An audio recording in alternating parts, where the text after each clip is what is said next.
जय श्री राम बेटा। कल आपको लास्ट क्लास में ऑपरेटिंग एक्टिविटी के बारे में बताया था, तो net profit before extra ordinary item कैसे निकालेंगे, है ना, दोनों मेथड से बताया था। तो क्वेश्चन नंबर 5 देखिएगा। Following is the extract, extract का मतलब होता है पार्ट, उतना टुकड़ा। Extract from the balance sheet of Karishma limited on 31 March. Surplus, surplus का मतलब है statement of profit and loss. Surplus समझ गए, मतलब कौन सा है ये, बिलो द लाइन, समझ गया। पेंडल में क्या निकलता है, नेट प्रॉफिट। उस नेट प्रॉफिट में से अपने डिविडेंड और रिजर्व में जो भी डालना है डाल के जो बचता है वो, मतलब ये क्या है, बिलो द लाइन है। मतलब इसमें डिविडेंड और रिजर्व भी क्या कर रखा है, लेस कर रखा है। बोलो बात समझ आएगी। सरप्लस बढ़ा जाए तो ये समझ लेना है क्या है, पेंडल है, एप्रोबेशन है। समझ आ गई मेरी बात। Statement of profit and loss आ जाए तो भी यही मतलब है। अच्छा, आपको बैलेंस दे रखा है बेटा, ओपनिंग बैलेंस कितना दे रखा है, 5 लाख। क्लोजिंग बैलेंस कितना दे रखा है, 10 लाख। तो याद करो, अपने को कैलकुलेशन क्या करनी है, कैलकुलेशन ऑफ नेट प्रॉफिट। क्या निकालना अपने को, नेट प्रॉफिट बिफोर क्या बेटा, before tax and extra ordinary items. ये निकालना सिखा रहा हूं मैं आपको। देखिएगा, सबसे पहले अपने को चेंज इन पेंडल दे रखा है, चेंज इन पेंडल लिख दो या सरप्लस लिख लो। बोलो ओपनिंग कितना है इसका, 5 लाख। क्लोजिंग कितना है, 10 लाख। तो 10 लाख माइनस 5 लाख कितना चेंज आया, 5 लाख। लिख दिया। अच्छा, अब नीचे अदर इंफॉर्मेशन भी दे रखी है, देखो अदर इंफॉर्मेशन में देखो क्या दे रखा, प्लीज। डिविडेंड पेएबल, क्या लिखा हुआ है, डिविडेंड पेएबल 50। पेएबल का मतलब अभी देना है, दिया नहीं, कोई बात, इससे कोई मतलब नहीं। एडिशनल इंफॉर्मेशन में क्या लिखा हुआ है देखना, एडिशनल इंफॉर्मेशन में लिखता है proposed dividend for the year ended 31 March 2020 and 23 are 4 lakh and 5 lakh. कहता डिविडेंड जो प्रपोजल रखा गया था वो 2022 में कितना रखा गया था, कितना रखा गया था, और 6 में 3 में। अब सुनो एक बात, एक इसको समझने के लिए एक बात समझनी पड़ेगी आपको। देखो, जैसे आप 12th कर रहे हो, अब आपकी जो मार्कशीट आएगी, आप 12th में बताओ कौन से सेशन में स्टडी चल रही है आपकी,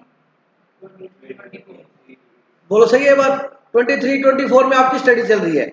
आपका जो रिजल्ट आएगा वो कब आएगा, 24 25। ये माना जाता है बेटा, क्योंकि ये ईयर कब खत्म हो जाएगा, 31 मार्च को। अब जिसको 24 5 क्यों बोला, 1 अप्रैल से क्या शुरू हो जाएगा, 1 अप्रैल 2024 24 25 का सेशन शुरू हो जाएगा। ये कौन सा सेशन है, 23 24, ये 24 25। अब रिजल्ट आपका 24 25 में आएगा। अगर किसी बच्चे की सप्लीमेंट्री आ गई तो सप्लीमेंट्री देगा अगस्त में, तो सितंबर अक्टूबर में रिजल्ट आएगा, या फेल हो, समझ लो। तो पढ़ाई इस साल में की, रिजल्ट इस साल में आएगा। क्लियर होगी। अब सुनो, ऐसे ही डिविडेंड में भी ये होता है। इस साल आप ईयर खत्म होगा यहां पर 31 मार्च को, इस साल डिविडेंड का प्रपोजल रखोगे, क्या रखोगे, प्रपोज डिविडेंड का प्रस्ताव रखा आपने, प्रपोजल रखा, तो वो कब पे होगा, अगले साल पे होगा। और अगले साल का फिर क्या होगा, उससे अगले साल पे होगा। बोलो बात समझ आई कि नहीं आई, ये हमेशा ध्यान रखना। प्रपोज डिविडेंड के अंदर इस साल जो प्रपोजल रखा वो नेक्स्ट ईयर पे होगा, नेक्स्ट ईयर जो प्रपोजल रखा वो उससे नेक्स्ट ईयर पे होता है। क्लियर हो गया कि नहीं हो गया। क्योंकि इस साल का 31 मार्च को प्रत्येक फाइनल अकाउंट बनाएंगे, फिर क्या रखेंगे, प्रपोजल। लेकिन वो पेमेंट कब होगी, जब एजीएम होगी। क्या होगी, एजीएम, एनुअल जनरल मीटिंग। आपने मैनेजमेंट में पढ़ा होगा, एजीएम होती है, उसमें फाइनल होता है, फिर उसके विद इन 30 डेज के अंदर वो डिविडेंड की पेमेंट करनी होती है। तो इस साल से रिलेटेड बातें होती है, लेकिन पेमेंट इस साल होनी होती है, क्योंकि 31 मार्च के बाद अगला सेशन शुरू हो जाता है। ठीक है, तो ये बात हमेशा ध्यान रखना कि पिछले साल का डिविडेंड इस साल भी होगा, इस साल का अगले साल। बोलो बात समझ आएगी। अब देखो इस क्वेश्चन में क्या है, अपने को वर्किंग नोट बनाना है। अब मैं आपको डिविडेंड का वर्किंग नोट बनाना समझा रहा हूं। प्रपोज्ड डिविडेंड अकाउंट, क्वेश्चन नहीं बोलेगा, खुद को बताना चाहिए। डिविडेंड कंपनी देना है तो कंपनी की क्या है, लायबिलिटी। लायबिलिटी पिछले ओपनिंग बैलेंस लायबिलिटी का बाय बैलेंस बीडी, बोलो कितना है, कितना है, 4 लाख। और इस साल का कितना है, टू बैलेंस सीडी कितना,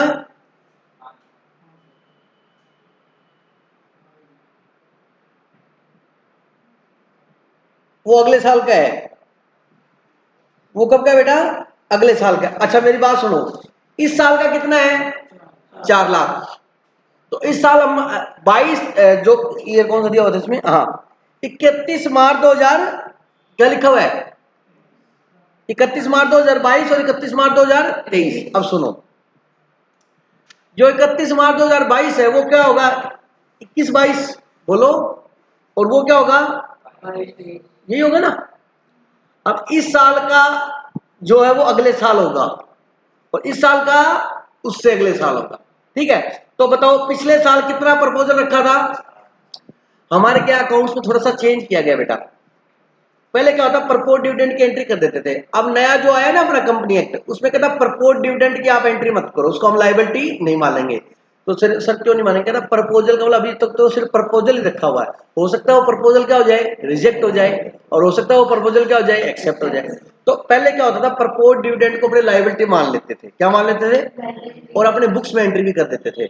लेकिन जब नया कंपनी एक्ट आया तब उन्होंने कहा कि प्रपोजल को नहीं, जब प्रपोज डिविडेंड फाइनल हो जाए ना तब लायबिलिटी माननी है। तो पिछले साल का बताओ फाइनल कब होगा? अगले साल। बोलो बात समझ आई?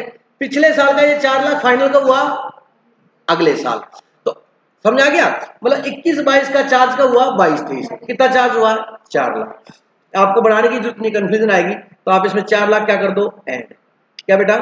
डिविडेंड। कितना? 4 लाख। अब एक बच्चा बोलता है दिनेश सर ये देखो डिविडेंड अभी 50,000 देना बाकी है। बिल्कुल सही है, मतलब आपने डिविडेंड फाइनल कितना किया? 4 लाख, उसमें से 50,000 अभी देना बाकी है, तो इसका मतलब कितना दिया आपने? 3.5 लाख। तो फाइनेंसिंग एक्टिविटी में लेस कितना करेंगे? 3.5 लाख लेस करेंगे। बोलो बात समझ आएगी नहीं? तो दिनेश सर आपने यहां पर ही ऐड क्यों किया? याद करो, याद करो मैंने क्या बताया था। P&L एप्रोप्रिएशन याद है? पहले पिछले साल का ओपनिंग प्रॉफिट याद आया?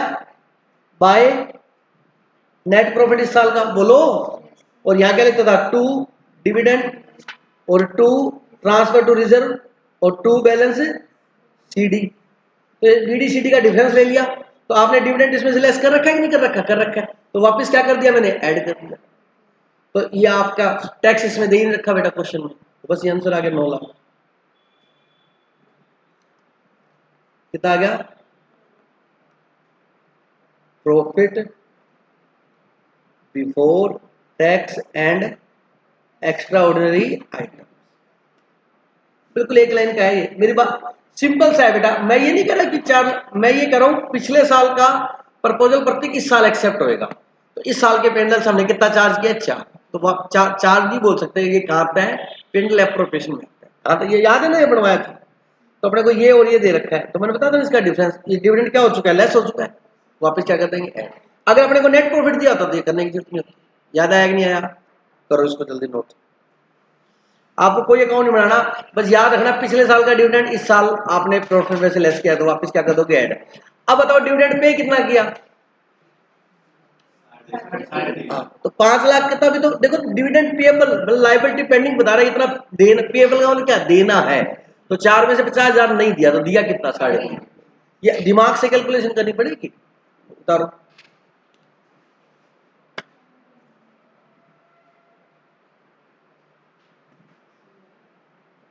क्योंकि प्रपोर्ट डिविडेंड का अकाउंट इसलिए नहीं बनाना क्योंकि अब प्रपोर्ट डिविडेंड को अपने क्या नहीं मानते? लायबिलिटी नहीं मानते। अब तो ये देख लो, ये देख लो, देखो इधर देखो। चलो और बता देता हूं थोड़ा अगर कंफ्यूजन हो रही है। प्रतीक ये ओपनिंग बैलेंस कितना लेंगे? इधर देखो 5 लाख। इधर देखो सारे। और क्लोजिंग बैलेंस कितना है? 10 लाख। आपने डिविडेंड पिछले साल का इस साल कितना बेटा? 4 लाख। बोलो समझ आ गया? अब देखो 10 और 4 कितना हो गया? 14। तो बाय नेट प्रॉफिट बैलेंस में फिर कितना आ जाएगा बताओ? कितना आएगा?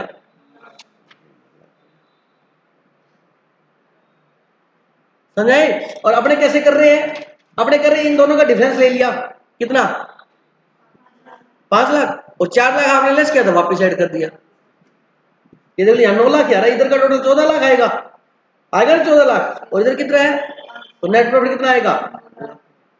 9 लाख लिया। समझ आएगी नहीं?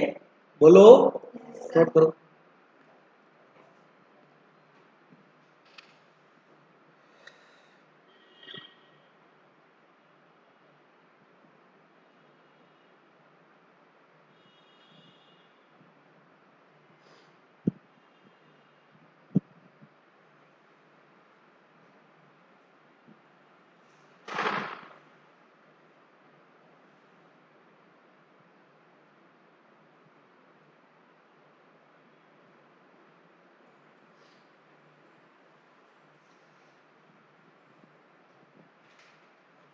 अपने क्या करते हैं, इन दोनों का डिफरेंस लेते हैं और जो आपने इधर से ये लेस करके बैलेंस निकालते हैं ना अपने को ये वाली आइटम दी होती है, तो इधर का टोटल कितना आ गया बेटा 14 लाख, और इधर 14 में से प्रति की 4 के तो 10 बचता है ना, समझ रहे हो। अब अपने को इधर का देता तो ये चीज बैलेंस में फिगर आ जाती है। तो सिंपल सी बात है, अगर इन दोनों का डिफरेंस दे रखा हो तो डिविडेंड और रिजर्व कुछ भी हो तो वो क्या हो जाएगा, ऐड हो जाएगा। बात समझ आ गई। ये कुछ नहीं बनाना आपको, इसका कोई यूज नहीं है। और ये भी मैंने समझाया भी इधर ये होता है।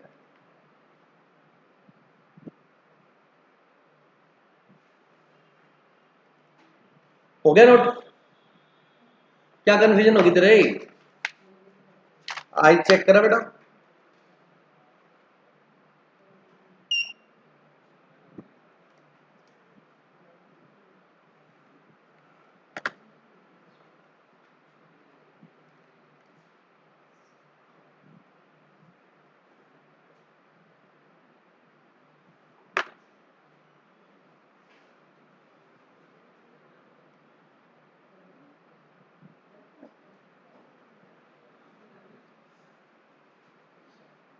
अगर ये आया कैसे, तो यहां देख सकते हो 5 और 10 है ना, यहाँ डिविडेंड में कितना है 4, तो नेट प्रॉफिट कितना आ गया 9 लाख।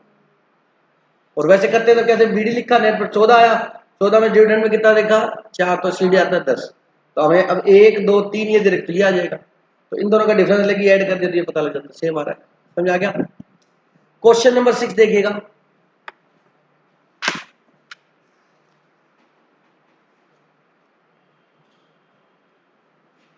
क्वेश्चन नंबर 6 देखो बेटा, ध्यान से सुनना।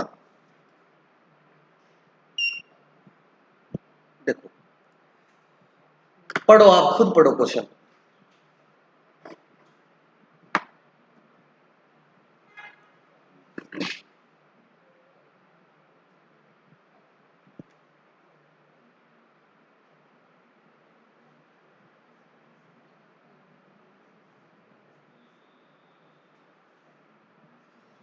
देखो, following is the extract from the balance sheet of the M limited. Equity share capital दे रखी है, ओपनिंग क्लोजिंग सेम है, preference share opening closing same है। मतलब इसका मतलब क्या हुआ, ड्यूरिंग द ईयर आपने कोई भी नए शेयर इशू नहीं किए। उसके बाद दे रखा है सरप्लस। सरप्लस का मतलब क्या होता है, below the line. Below the line का मतलब क्या है बताओ, मैं बोल रहा हूँ कि आपने रिजर्व और डिविडेंड वगैरह सब क्या किया हुआ है, लेस किया हुआ है। अबव द लाइन मतलब नेट प्रॉफिट दिया हुआ है। समझ आ गया। बिलो द लाइन, बिलो का मतलब नीचे वाला दे रखा है, अबव का मतलब ऊपर वाला। समझ जाओगे ना आप। चलिए, सरप्लस दे रखा है, ओके। अब अनपेड डिविडेंड मतलब इतना डिविडेंड पे नहीं किया। अब फाइनल कितना हुआ ये थोड़ा लिखा है, प्रतीक इसने क्या लिखा है, इतना डिविडेंड पे, तो वो तो इतना डिविडेंड पे नहीं किया तो फाइनेंसिंग उतना कम कर देंगे। लेकिन अपने को तो पहले क्या निकालना, net profit before tax and extraordinary item. Net profit before tax and extra ordinary items, heading लगाई। देखो, change in surplus, change in surplus लिख दो या पेंड लिख दो, एक बात है। समझ आया कि नहीं है, बोलो कितना चेंज है बताओ। इसका चेंज है बेटा जी 7 और 4 3,20,000। आगे समझ में, कोई डाउट है तो बोल दो किसी को, पक्का। चलिए, उसके बाद अनपेड डिविडेंड, ठीक है इतना डिविडेंड पे नहीं किया, कोई बात नहीं। चलो, अब नीचे कुछ ज्ञान बांट रहा है एडिशनल इंफॉर्मेशन में। कहता है प्रपोज डिविडेंड और इक्विटी फॉर ईयर 21 22 22 23 160 और 2 लाख। सेम वही लैंग्वेज। प्रतीक एक बार राइट स्टॉप राइटिंग बेटा प्लीज, प्रतीक बंद कर दो लिखना। सेम लैंग्वेज, 160 इस साल का और अगले साल का कितना है 2 लाख। अब मेरी बात ध्यान से सुनो, क्वेश्चन में प्रेफरेंस शेयर है, हाँ है। इक्विटी शेयर को डिविडेंड देने से पहले प्रेफरेंस को डिविडेंड मिलता है, ये आपको पता होना चाहिए। क्वेश्चन नहीं लिखेगा, क्वेश्चन नहीं लिखेगा। 12th करने से पहले 10th करनी पड़ेगी, ये पता है सर, आपने बताया नहीं 10th करनी पड़ती फिर 12th होगी। अंडरस्टूड है ये तो वही बात है, आप सुन लो ना। इनका नाम क्या, प्रेफरेंस। क्या होता है, प्रेफरेंस का मतलब क्या, प्रायोरिटी। इनको दो ही तो प्रायोरिटी होती है, मैंने कंपनी बताया था। एक तो अगर कंपनी कल को बंद होगी तो उनको पहले पैसा मिलेगा, और दूसरा कंपनी अगर डिविडेंड देगी तो प्रेफरेंस को पहले मिलता है। तो क्वेश्चन में कभी भी लिखा हो ना इक्विटी शेयर को डिविडेंड दिया, तो आप समझ जाना, अंडरस्टूड है ये। बताने की जरूरत नहीं है कि प्रेफरेंस को भी क्या मिला है, डिविडेंड मिला है। अब सुनो, प्रेफरेंस का डिविडेंड देखो कितना है, 10%। कैपिटल कितनी है, 6 लाख, उसका 10% कितना हुआ, कितना हुआ बेटा, 6 लाख का 10% 60,000। तो प्रेफरेंस शेयर डिविडेंड मतलब पिछले साल भी कितना होगा, 60,000, और इस साल भी कितना होगा, 60,000। ये गलती मत करना। अब बताओ 21-22 की पेमेंट कब चार्ज करोगे, 22-23 में, और 22-23 का तो अपने को कौन सा देखना है, 21-22 का देखना है। 21-22 का इक्विटी शेयर का डिविडेंड कितना है, 160। तो बताओ 21-22 का ही प्रेफरेंस का कितना बनेगा, 60,000। 21-22 की कैपिटल देख लो कितनी है, प्रेफरेंस शेयर कैपिटल कितनी है, 6 लाख की है। 6 लाख का 10% कितना हुआ, तो ऐड करेंगे। देखो बेटा, डिविडेंड ऑन प्रेफरेंस शेयर कितना बेटा बताओ, बोलो क्या होगा, ऐड होगा कितना, ठीक है, और add dividend on equity share कितना बताओ। दिनेश सर ये अगला है, 2 लाख दे रखा, वो क्यों दे रखा, बेवकूफ बनाने के लिए दिया उसको, कुछ नहीं होगा, उसको कर ले साल होगा उससे, ये देने का तरीका है। रुक जाओ प्रतीक, इंटरिम डिविडेंड 40,000 और इक्विटी शेयर वाज पेड। अब ध्यान से सुनो, इंटरिम डिविडेंड का मैंने मतलब बताया था, ड्यूरिंग द ईयर पे कर दिया, तो ये इसी साल ही पे कर दिया, कितना, 40। ये भी क्या होगा, ऐड। फाइनल डिविडेंड हो चाहे इंटरिम डिविडेंड, और डिविडेंड होता है, तो ये क्या है, इंटरिम डिविडेंड। हाँ, इंटरिम डिविडेंड अपने किसी में भी दे सकते हैं बेटा। कितना दे रखा है, 40,000। बस अगर किसी रिजर्व में डाला होता तो क्या कर देते, ऐड। समझा क्या, अपने क्या निकालते, देखो नेट प्रॉफिट बिफोर टैक्स। अगर अब ये तो आपने क्या किया, आपने इधर इधर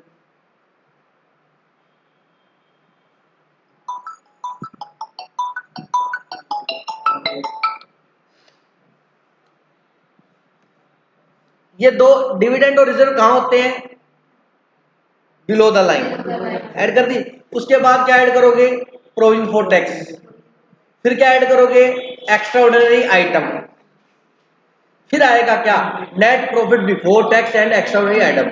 लेकिन अभी तक जो दूसरा क्वेश्चन किया या पहला क्वेश्चन किया, उसमें सिर्फ डिविडेंड दिया हुआ था, टैक्स भी नहीं दे रखा था, और एक्स्ट्रा ऑर्डिनरी आइटम क्या, फायर, अर्थक्वेक वाला भी नुकसान नहीं दिया। समझा क्या, करो कितना आया, 5 लाख, यही आंसर है, ये आपका नेट प्रॉफिट आ गया। नोट करो जल्दी से।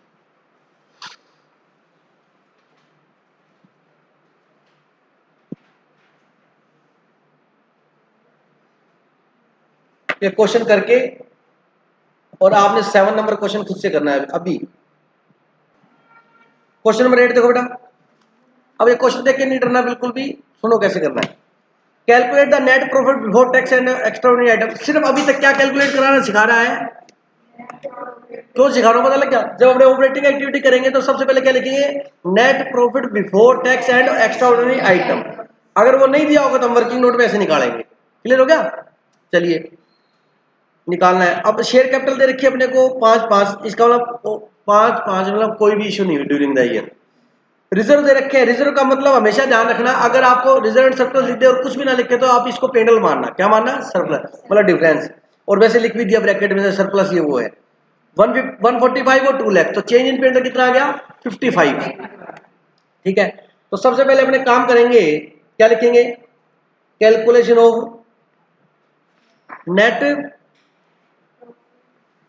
Net profit before tax and extra ordinary items. चलो क्वेश्चन के अंदर है, चेंज इन पेंडल कितना दे रखा है, देखो बेटा, चेंज इन पेंडल कितना दे रखा है, 55,000। कोई डाउट है किसी को यहां तक, बोलो बेटा। चलिए उसके बाद देखो करंट लायबिलिटी में क्या क्या दे रखा अपने को, ट्रेड पेबल, ठीक है कोई दिक्कत नहीं, अब इनका कुछ नहीं करना। अदर करंट लायबिलिटी ठीक है, शॉर्ट टर्म प्रोविजन में लिखा है, देखो नोट नंबर 1 लिखा हुआ है, क्या लिखा हुआ आगे, इसका मतलब है इसकी डिटेल कहाँ दे रखी है हमने, नोट नंबर 1 में आपको डिटेल बना के दे रखी है। ठीक है बेटा, देखो नोट नंबर 1 में क्या लिखा हुआ है, प्रोविजन फॉर टैक्स। क्या लिखा हुआ है, प्रोविजन फॉर टैक्स। अब देखो टैक्स क्या है, पिछले साल का टैक्स कितना था 30,000 और इस साल का कितना है 50,000। तो अब मेरी बात सुनो, इस साल ये डिविडेंड में तो क्या होता है, इस साल का अगले साल, अगले साल का, लेकिन टैक्स में ऐसा नहीं होता। इस साल का टैक्स तो समझ आ गया, इस साल का टैक्स इसी साल के पेंडल से चार्ज होता है। तो बताओ अब इसमें टैक्स आप जो लोगे वो पिछले साल का लोगे या इस साल का लोगे, इस साल का लेंगे। एक मिनट रुक जा, एक मिनट रुक जा, समझ आ गई मेरी बात। तो बताओ प्रोविजन फॉर टैक्स को अपने लायबिलिटी मानते हैं, हाँ मानते हैं। प्रपोर्ड डिविडेंड को लायबिलिटी मानते हैं, बिल्कुल नहीं मानते। समझ आ गई मेरी बात। अब ध्यान से सुनो, अब अपने को प्रोविजन फॉर टैक्स दे रखा है, ठीक है, उसके एडिशनल इंफॉर्मेशन में कितना डिविडेंड प्रपोर्ड क्या है 22, 23 और 22 और 23, उसमें 23 तो छोड़ ही दो, है ना, 50,000 और 75,000 तो इस क्या मानेंगे 50। उसके बाद इंटरिम डिविडेंड कितने हैं 10। अब मेरी बात सुनो ध्यानपूर्वक, प्रोविजन फॉर टैक्स बताओ, प्रोविजन फॉर टैक्स बताओ क्या है, लायबिलिटी है। लायबिलिटी का ओपनिंग बैलेंस बोलो कितना है, बीडी कितना आया 30, टू बैलेंस सीडी कितना आया। अब मेरी बात इसको ध्यान से सुन लो, पहले प्रपोर्ट डिविडेंड भी ऐसे होता था लेकिन वो कंपनी एक्ट में चेंज होने की वजह से हो गया। अब सुनो, पिछले साल कितना था 30, अब देखो सुनना मेरा, 31 मार्च को मेरी बुक्स क्लोज होती है, उसके बाद मैं अपने रिटर्न भरता हूँ इनकम टैक्स की। क्या भरता हूँ, रिटर्न। अब सुनो, जैसे अभी ईयर खत्म हुआ है बेटा, तो 31 मार्च 2023 को उसको बोलते हैं प्रीवियस ईयर 22-23। क्या बोलते हैं, अब 22-23 का मैं टैक्स पता कब भरूंगा, 23-24 में। कब भरूंगा, क्लियर होगी मेरी बात समझ में।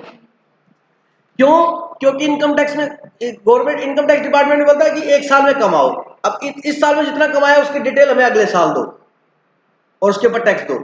अब टैक्स भरने की लास्ट डेट थी 31 जुलाई और जिनको ऑडिट करवानी थी सीए से उनकी लास्ट डेट है 31 अक्टूबर, जो अभी चल रही है। देखो अभी अभी तारीख 26 है, अभी 5 दिन उनके पास अभी हो रहे हैं। पिछले साल का टैक्स भरने का टाइम है वो, समझा क्या। तो टैक्स हमेशा ध्यान रखना, पिछले साल का अगले साल भरते हैं, अगले साल का उससे अगले साल भरते। बोलो बात समझाएंगे। तो ये पिछले साल का टैक्स इस साल पे करेंगे तो यहां लिखेंगे टू बैंक, आपको खुद लिखना पड़ेगा।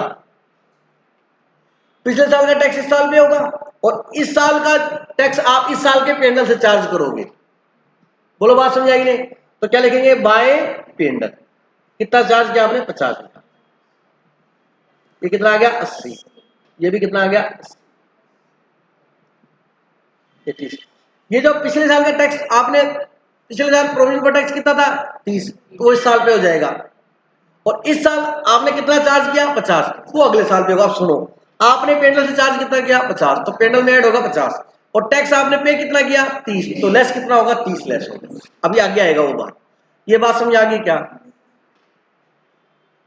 टैक्स जिस साल का होता है उसी साल से चार्ज करते हैं, टैक्स जिस साल का होता है उसी साल से चार्ज, लेकिन पे अगले साल करते हैं। ये पिछले साल का था तो अगले साल पे हो गया, इस साल का है तो हम चार्ज। और डिविडेंड के बाद में इस साल का अगले साल पे होगा, अगले साल का उससे अगले साल पे होगा। पेंडल से चार्ज हम करते नहीं है क्योंकि ये खर्चा नहीं है। आगे बात समझे, वो पेंडल एप्रोप्रिएशन में डालते हैं। तो वो पहले प्रपोर्ट डिविडेंड को भी ऐसे ही करते थे, लेकिन कंपनी एक्ट 2013 आने के बाद प्रपोर्ट डिविडेंड को लायबिलिटी मानते नहीं, डिविडेंड फाइनल होने के बाद मानते।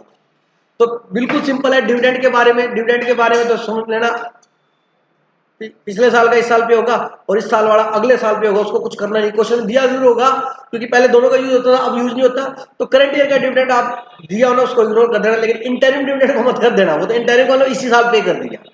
बोलो ये समझ आ गया। चलिए अब क्वेश्चन के अंदर प्रपोर्ट डिविडेंड दे रखा है 22 और 23, 22 का कितना है 50 और 23 का कितना है, तो 75 का कुछ नहीं होगा। पिछले साल का इस साल पे करेंगे, यस ऐड करो। क्या लिखोगे, डिविडेंड कितना बेटा बताओ 50,000। इधर देखो कितना बेटा 50। इंटरिम डिविडेंड है क्या, है। इंटरिम डिविडेंड कितना 10,000, ऐड करो। और बताओ प्रोविजन फॉर टैक्स कितना है, चार्ज कितना 50, तो ऐड क्या करेंगे, प्रपोज डिविडेंड और sorry provision for tax, provision for P का मतलब क्या है प्रोविजन फॉर टैक्स, कितना बेटा पेनल चार्ज किया। बोलो बात समझ आएगी नहीं? कितना होगा जोड़ो, सारा जोड़ दो 160। दोबारा सुन लो, बार बार बोल रहा हूं बेटा जी। प्रपोज डिविडेंड के अंदर पिछले साल का इस साल पे होगा, इस साल का करंट ईयर, करंट ईयर का नेक्स्ट ईयर पे होगा, उसको कुछ नहीं करना, छोड़ दिया। ओके, ये बात लिख भी लेना। प्रो इन्फो टैक्स में पिछले साल का इस साल पे होगा और इस साल का इस साल के पेंडल से चार्ज होगा, लेकिन पे अगले साल होगा। ये रूल है, समझ आ गया? बोलो बेटा। ये ध्यान रखना। अब ये जो पेंडल से चार्ज किया है, मतलब पेंडल का मतलब पेंडल अप्रोच चार्ज किया था, तो हमने वापस क्या कर दिया, ऐड कर। बात समझ आ गई? नोट कर लीजिए। क्वेश्चन नंबर कितना था ये? जल्दी नोट करो इसको।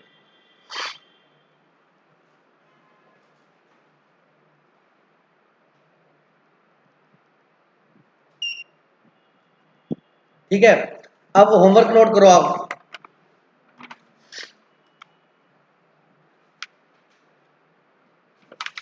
9 और 10 दो ही क्वेश्चन होमवर्क दे रहा हूं, करके आना सभी ने, ठीक है? 9 और 10।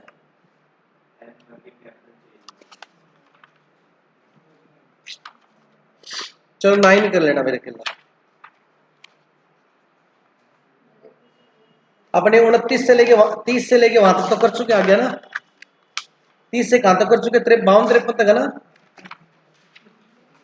बोलो कहां तक की थी? 30 से लेके इन्वेस्टिंग कर ली थी।